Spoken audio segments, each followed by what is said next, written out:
네, 사랑합니다. 사랑합니다. 졸리시나요? 괜찮은가요? 네. 주무세요. 하나님은 사랑하는 자에게 잠을 주신대 그러셨으니까 제가 안 말릴게요. 예.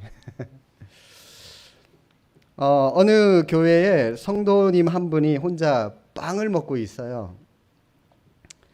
그런데 그때 그 옆에 다른 성도님 한 분이 왔습니다. 빵을 먹고 있는 성도님을 멍하니 쳐다보고 있어요. 왜 쳐다보고 있을까요? 혹시 콩고물이라도 좀 얻어먹을 수 있나 해서 계속 쳐다보고 있습니다. 그런데 이 빵을 먹는 성도가 끝까지 주지 않고 혼자만 다 홀라당 먹어버리자 옆에서 빤히 쳐다보고 있던 성도가 화가 나서 대뜸 얘기합니다. 아니, 응? 내 이웃을 내 몸과 같이 사랑하라 그러셨는데 그까지 빵 한 조각 못 나눠줍니까? 이렇게 막 얘기를 했더니 빵을 다 먹었던 사람이 또 이렇게 얘기를 합니다. 아니, 남의 것을 탐내지 말라 그랬는데 뭐가 그거 먹고 싶어갖고 그렇게 쳐다보고 있었냐고. 여러분, 이 두 사람 다 똑같이 성경을 가지고 말씀을 인용을 하면서 얘기를 했는데 누구의 말이 옳을까요? 저는 성경을 가지고 점치는 사람을 봤습니다. 네. 성경을 통독할 때 어떻게 통독해야 되죠? 웬만하면 여러분 이 흐름대로, 창세기부터 흐름대로 이렇게 쭉 가시면 좋을 것 같아요. 근데 어떤 분이요, 탁 덮어놓고 눈을 탁 감고 푹 불어가지고 탁 펴지면은 또 손가락으로 딱 짚으면 이제 그날 하나님이 나에게 주시는 말씀이다. 그리고 이제 그거 붙들고 살아가는 사람, 점치는 거잖아요. 어느 날 이 사람이 똑같은 방법으로 성경을 짚었는데 짚은 부분이 어디냐? 가룟 유다가 예수님을 팔고 제 양심에 못 이겨서 자살하는 장면을 짚었습니다. 사도행전 1장 18절 말씀을 짚었네요. 몸이 곤두박질하여 배가 터져 창자가 다 흘러나오는지라. 이 사람이 생각하죠. 이거는 하나님이 나에게 주시는 말씀이 아닐 거야. 그러면서 덮어버리고 또 다른 곳을 짚었습니다. 짚었더니 성경에 기록된 말씀이 야고보서 2장에 있는 말씀. 나는 행함으로 내 믿음을 보이리라. 성도 여러분, 성경은 하나님께서 우리 마음대로 우리가 편한 방식대로 해석하고 점이나 칠하고 주신 책이 아니에요. 매일매일 말씀을 묵상하고 읽고 또 말씀대로 순종하면서 살아가면서 세상의 그 어떤 것과도 바꿀 수 없는 영원한 가치가 있는 놀라운 보화를 발견하라고 주신 책이 바로 성경입니다. 이 성경책은 온 인류를 통틀어서 유일한 베스트셀러예요. 베스트셀러 중에 더 셀러는 밀리언셀러, 밀리언셀러 중에 더 셀러는 스테디셀러라고 하는 책이 바로 이 성경책이죠. 오늘 말씀은 예수님이 공생애를 시작하시기 전에 광야에서 사탄에게 받으신 세 가지 시험 중에 첫 번째 시험에 대한 주님의 대답입니다. 여러분들 많이 아시는 속담이 있죠. 금강산도 식후경, 수염이 석자라도 먹어야 양반, 3일 굶으면 담 넘지 않을 사람 없다. 여러분, 이 속담들이 무슨 의미가 있죠? 무슨 뜻이죠? 먹는 본능이 어떤 것인지를 우리에게 굉장히 잘 소개하고 있는 그런 속담입니다. 식욕이죠. 한마디로 식욕. 이 식욕은 우리 인간에게 있어서 가장 원초적이고 실제적이고 굉장히 현실적인 본능이라고 할 수 있는 겁니다. 그렇기 때문에 우리에게 제일 강력한 본능의 욕구를, 이 식욕을 억제하고 하나님께 기도하는 기도의 많은 종류 가운데 이 금식 기도, 우리 인간의 본능을 억제하고 하나님께 드리는 이 금식 기도가 그만큼 훨씬 더 위력이 있다라고 할 수가 있습니다.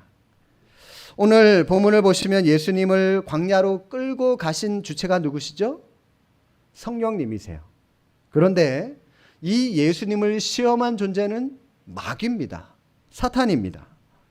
마귀라고 하는 말은 우리말로 쉽게 번역하면 참소자입니다.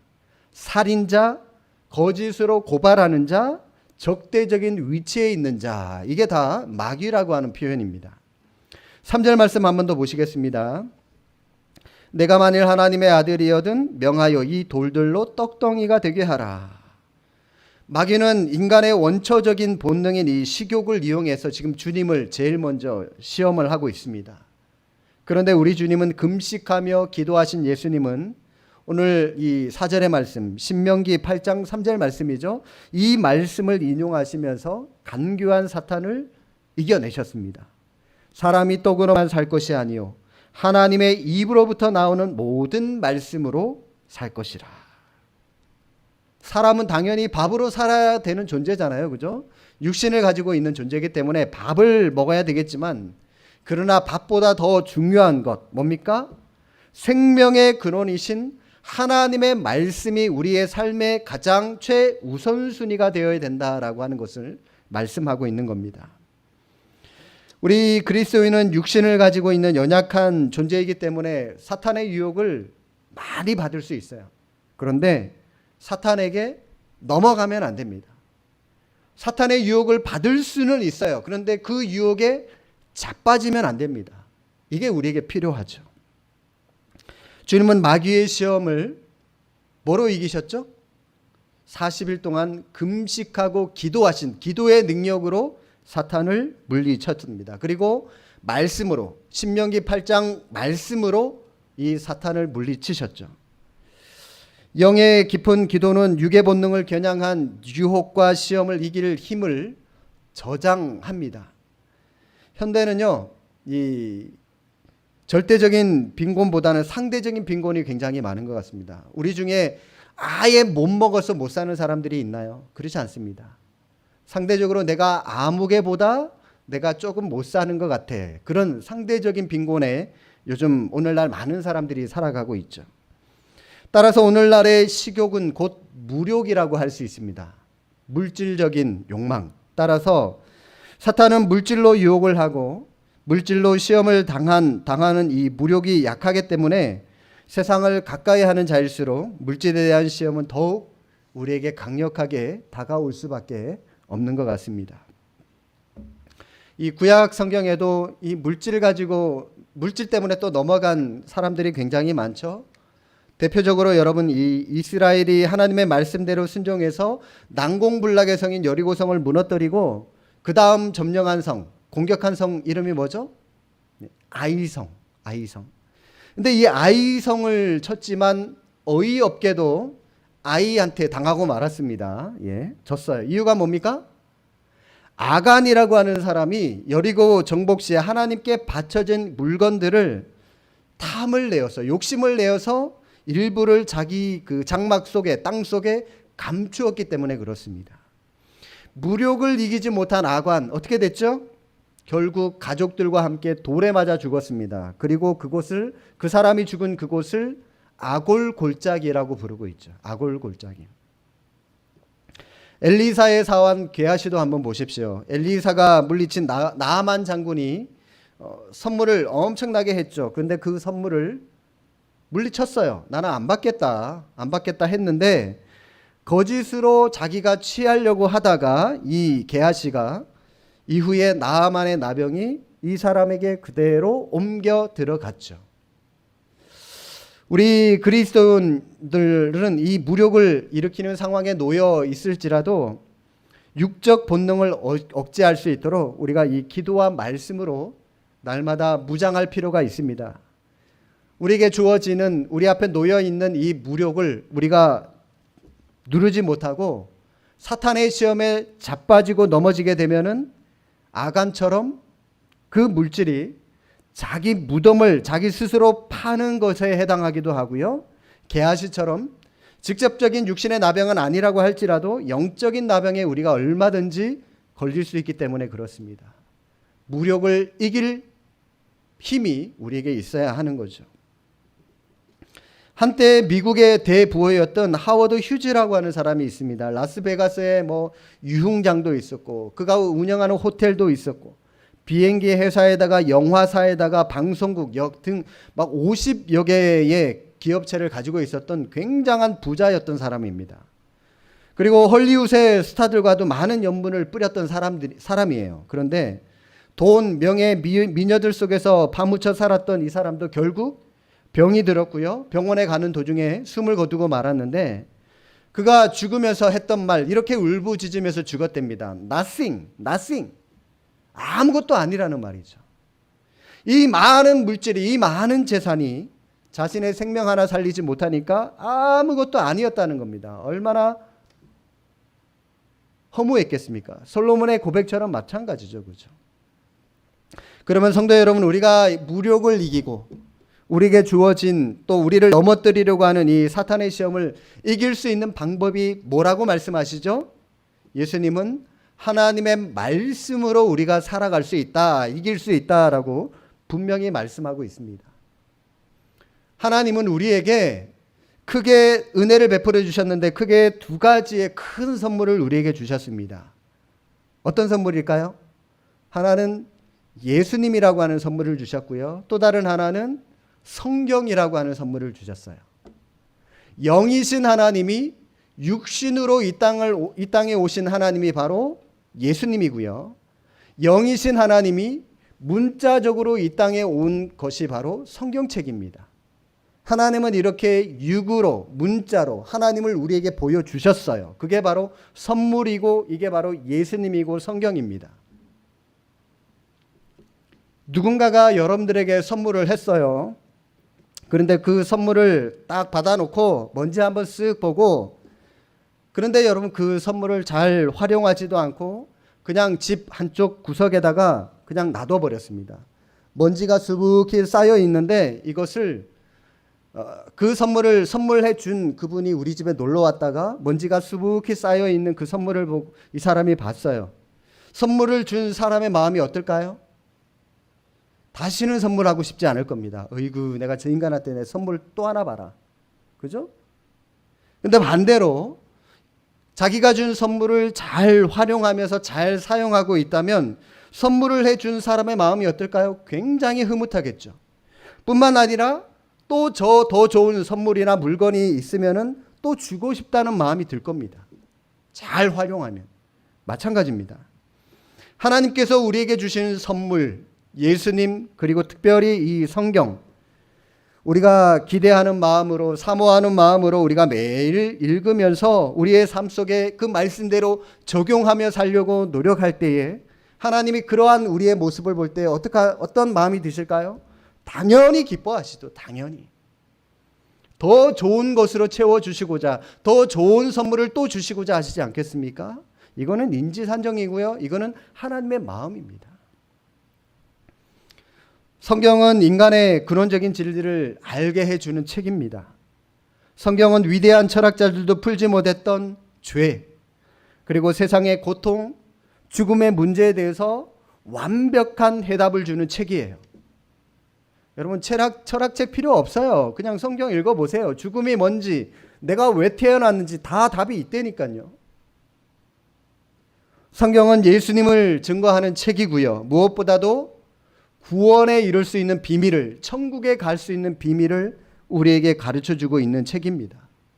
예수님을 믿으면 모두가 구원받을 수 있다라고 하는 기쁨의 소식을 증거해 주는 책이 바로 성경입니다.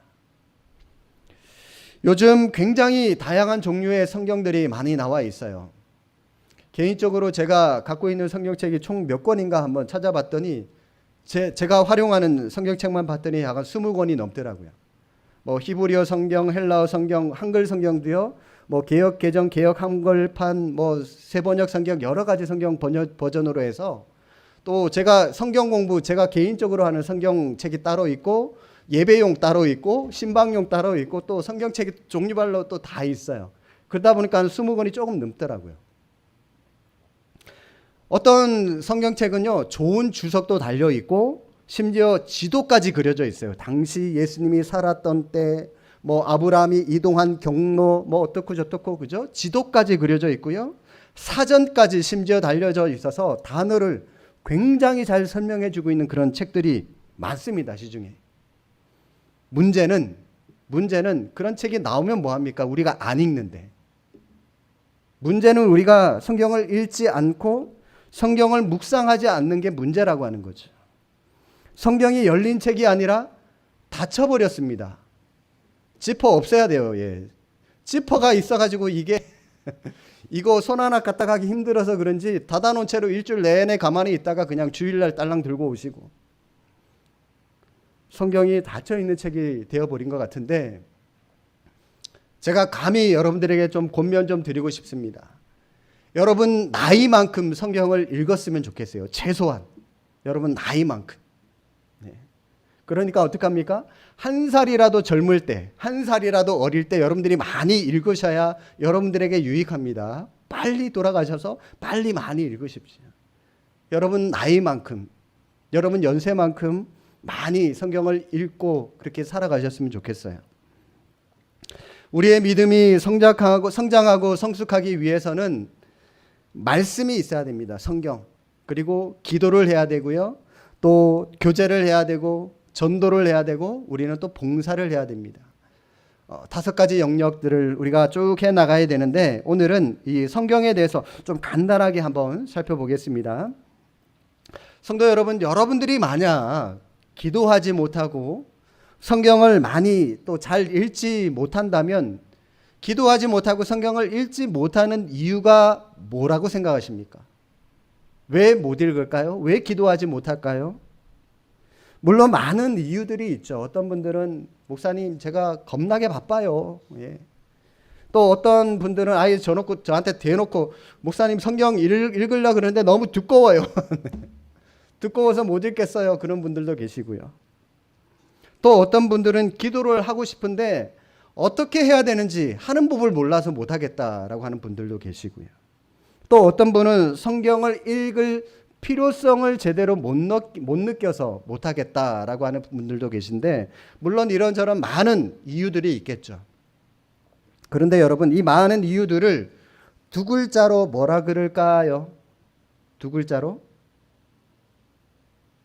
핑계. 예. 공감하십니까? 1차적으로 여러분 우리는 사실 핑계를 대지만 1차적으로 우리가 성경을 읽지 않고 기도하지 않는 이유는 우리가 교만해서 그렇습니다. 시간이 없어서 바빠서 기도하지 못하는 것이 아니라 교만해서 안 하는 겁니다. 왜요? 기도 안 해도 자기 힘으로 사업해도 뭐 어느 정도 잘 되거든요. 기도 안 하고 말씀 없이도 그냥 자기 힘으로 노력하니까 어느 정도 승승장구하거든요. 그러니까 여러분 우리가 자기 힘으로 이게 교만이거든요. 하나님의 힘이 아닌 자기 힘으로 한다. 이런 의미에서 기도하지 않는 사람은 말씀을 보지 않는 사람은 다 교만한 사람이고 교만한 사람은 기도하지 않는 사람이고 성경을 묵상하지 않는 사람이라고 할 수가 있는 겁니다. 시간이 없다고요? 아니에요. 제가 지난번 수요 예배 때도 한번 말씀을 드렸지만 제가 아는 청년은요. 남자친구는 서울에서 직장 생활하고 여자친구는 부산에서 직장 생활을 하고요.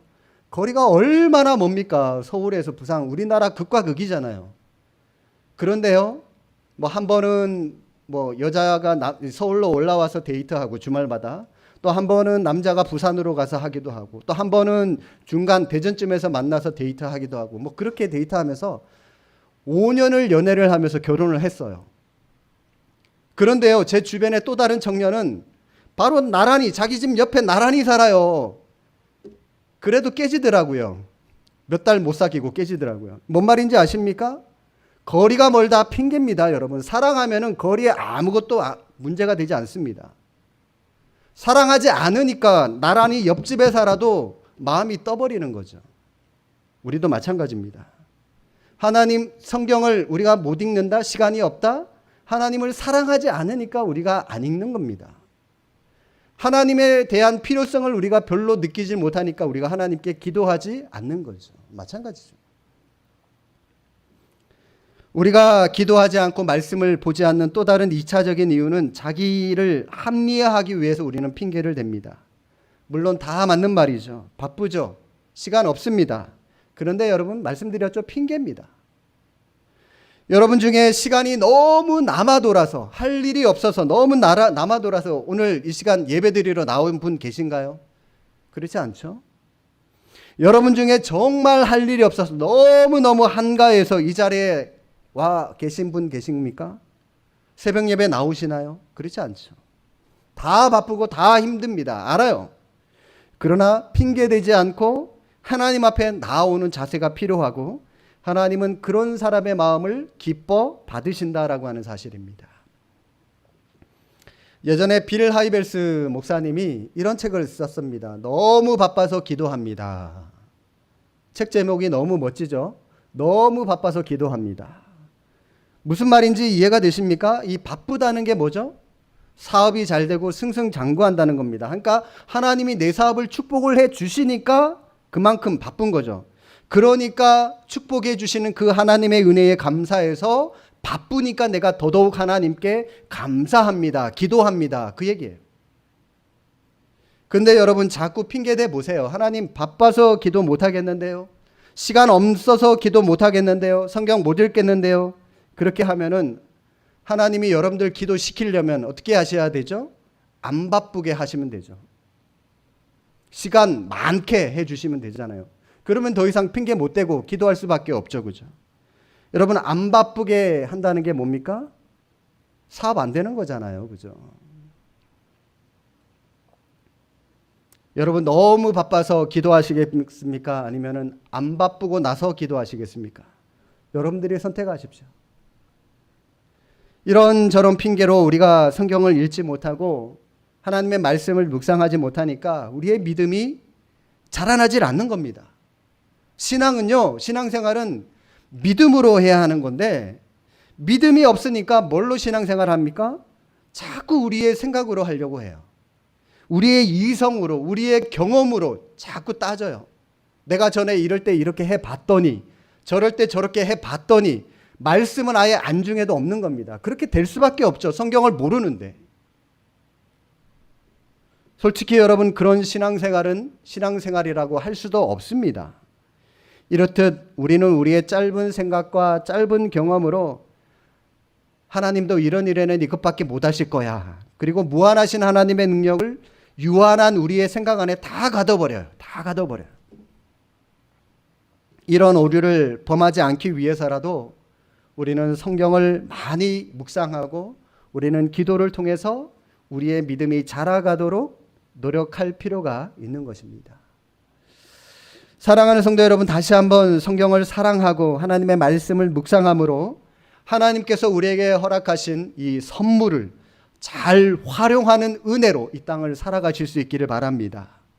사람이 떡으로만 살 것이 아니요 하나님의 입으로부터 나오는 모든 말씀으로 살 수 있는 것이기 때문에 그렇습니다. 우리가 살아가는 데 있어서 먹는 것 굉장히 중요합니다. 그런데 여러분 우리가 아무리 맛있고 비싼 음식을 먹는다 할지라도 그것은 먹을 때뿐이고요. 우리에게 절대적인 만족을 주지는 못합니다. 왜냐하면 우리는 육신을 가진 사람이기 이전에 영적인 존재이기 때문에 우리의 영이 충만하게 채워지지 않으면은 우리는 이 영적인 것 가지고도 결코 만족할 수 없는 존재이기 때문에 그렇습니다. 하나님의 말씀인 성경을 우리가 많이 사랑하고 읽을 수 있었으면 좋겠습니다.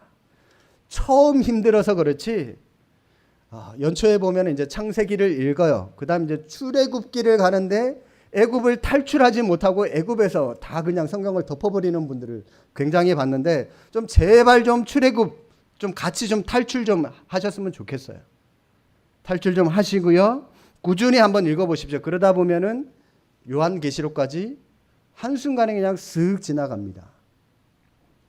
세상에서 맛볼 수 없는 가장 큰 기쁨을 말씀을 통해서 경험하게 되실 줄로 믿습니다.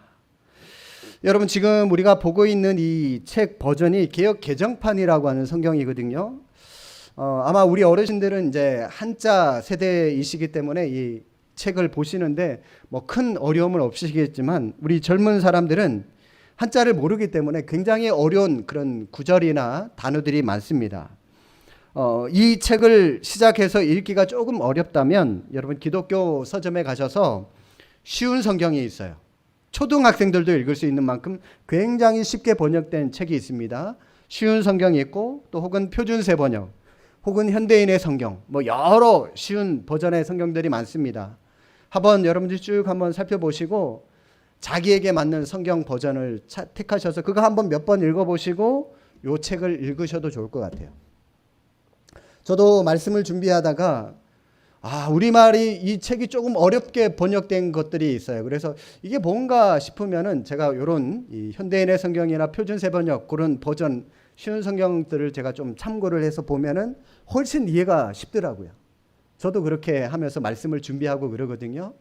여러분들도 오늘 요 성경책 갖고 또 그런 쉬운 버전의 성경을 한번 구입을 하셔서 보시면은 성경을 이해하시는데 큰 도움이 되리라고 생각이 듭니다. 하나님의 음성이 말씀을 통해서 여러분의 삶 속에서 들려지는 그런 귀한 은혜의 삶을 살아가실 수 있기를 주님의 이름으로 축복합니다. 기도하겠습니다.